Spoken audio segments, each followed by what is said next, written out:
Hello everyone. In this episode, we're going to talk about some Easter eggs and things you may have missed in episode 2 of Moon Knight. So, let's break it down. Jumping right in, waking up to the beating as if it was all a dream from the previous episode was a really cool start to the episode. We get to experience the way he rationalizes all these crazy things that's happening in his life. And while it may be cool to actually see those crazy things soon, well, at least some more of them, this is a really, really cool approach to the show as a whole to me. And then once we progress through the episode and we get to the museum, we begin to watch the security cameras back over and we get another reference to Scotty, which, sure, it really could just be a throwaway line, just to show that the security guard really does not care about Steven. But imagine if it was just like the most blatant foreshadowing and none of us would have expected it because it just seems like a throwaway line, just like a little gag. So maybe keep an open mind and let's see if Scotty could potentially be another personality, which there was none in the comics, but the show has changed a few things which we'll talk about more this episode. And with things going south because there was nothing really chasing Steven, at least not on the security cameras, we get more proof that he'll eventually be put in a psychiatric hospital with that brochure given to him by that museum employee, which is something we've speculated upon because in a few of the trailer shots, we can see Steven beating on his head, and then there was a newly released one that shows him actually in the hallways of a very white, clean-looking facility that does resemble a clean psychiatric hospital. And that wouldn't be too far-fetched because this has happened in the comics and you can't blame Steven for feeling a little insane here. So maybe someone catches him in one of his outbursts or someone sets up some type of scheme and he eventually gets thrown in and has to work his way out, which we could potentially see in the next episode. And I know we've covered it before, but the reflections and the mirror shots and the upside down shots are so perfect for this show. When Steven's already trying to talk to Marc again once he realizes that it wasn't all just a dream, we get another angle on that mirror door as he's closing it and it just duplicates him throughout all of the reflections, clearly representing his mental state and the numerous amounts of personalities that he may have in there. Progressing a little further through this episode, we follow Steven eventually getting to Marc's locker, which is numbered 43. This may be a comic book reference to Werewolf by Night issue 43, because there's also a QR code right next to that number that takes you to a Marvel website where you can read an issue for free and it tells you to come back weekly for new surprises. And there was also one in the first episode, so this leads me to believe that most likely there will be one in every single episode. Next time you're watching, it might be pretty fun to just keep an eye out for that. And now, this threw me off, but Layla is his wife?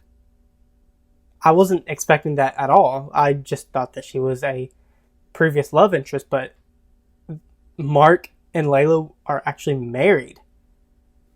And now with those divorce papers, it didn't seem like they were going to be for very long, but Marc ended up ghosting her somehow, and for some reason. But as we come to learn more and more about Layla, we get these really interesting scenes between her and Steven and a lot of their similarities and same interest. And so based off of these similarities, I'm wondering if, say, Steven is somewhat based off of Layla's and Marc's memories. If he was created, after Marc and Layla were together because of the resurrection or for whatever reason, I wonder if he's somewhat based off of their memories together just to kind of grow that personality. Or maybe he just finds his interest because of the potential same memories that he shares with Marc of Layla. And so he just likes to partake in some of the things that he knew she did without really realizing it.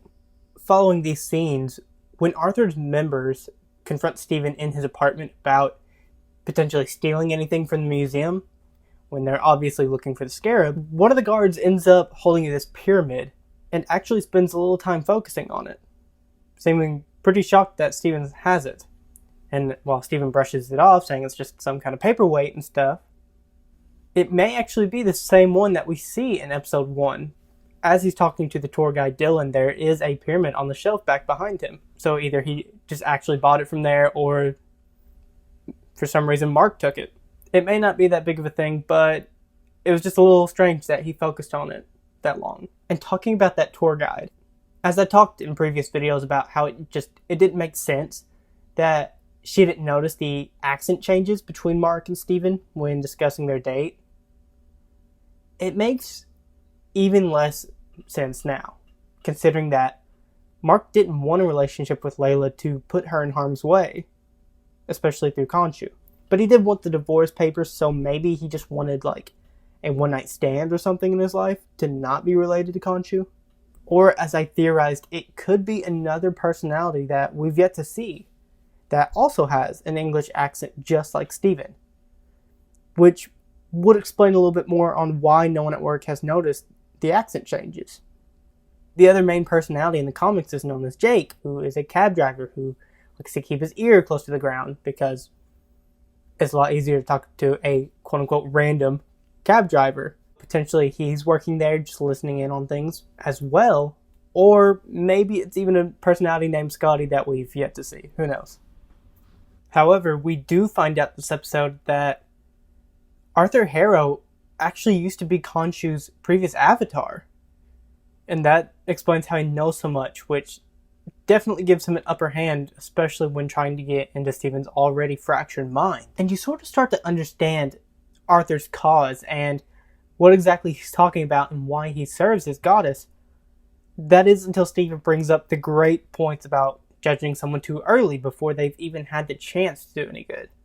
And so it kind of misleads you into thinking, oh yeah, we understand, like, this character may not be all that bad, actually. And till you realize, oh yeah, that's pretty messed up. You can also hear the crunching glass as he walks around. Obviously calling back to how he always fills his shoes with glass for reasons we have not yet addressed. And the cane that he uses emits a sort of purple magic, which in the MCU, that typically means it's from the dark dimension. And what an amazing Mr. Knight reveal. The scene was perfect to me, how it lined up. I was not expecting him to have that superhero landing and even be the Mr. Knight persona in general. It shows that Steven will actually have the chance to be powerful and helpful as well as any other personalities that we meet.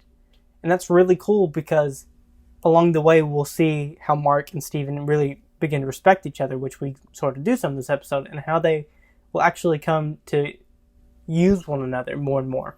As they kept saying summon the suit, like the episode title, it popped in my head that he would actually become Mr. Knight, because, of course, what else would Steven think?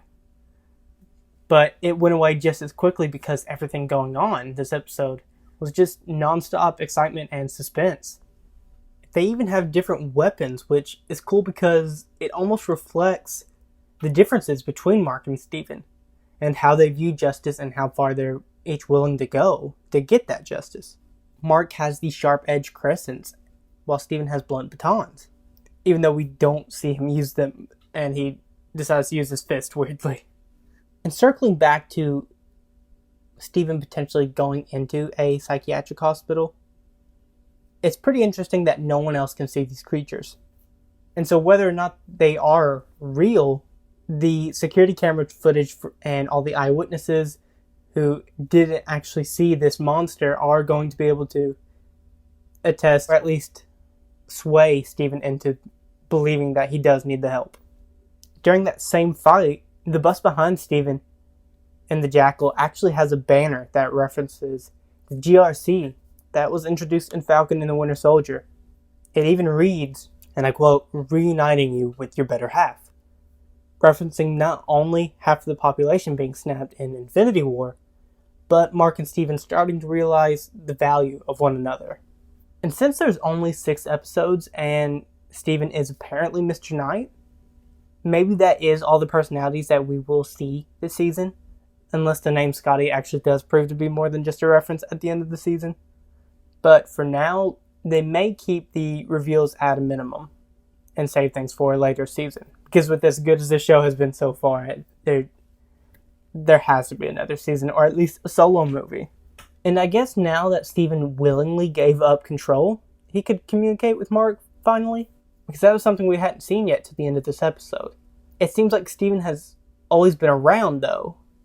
It's just that now that Marc has undergone so much stress and changes after being resurrected, or some other event, Steven just isn't suppressed as much as he once was, and that's why he can communicate with Marc and take over. And then in the end credits, the wedding ring and the 2 moons referenced his marriage with Layla and the 2 Moon Knight identities that we now know. And I'm sure, like with WandaVision, by the end of this show, we will be able to point out every little thing in the end credits that has been foreshadowed that we just had no idea what it meant. But that's just everything I found in my first viewing of the episode. I wouldn't mind watching it again. Let me know your thoughts down below, and if you noticed anything that I missed, because I'm sure I missed a lot with everything going on this episode. And that's that. See ya.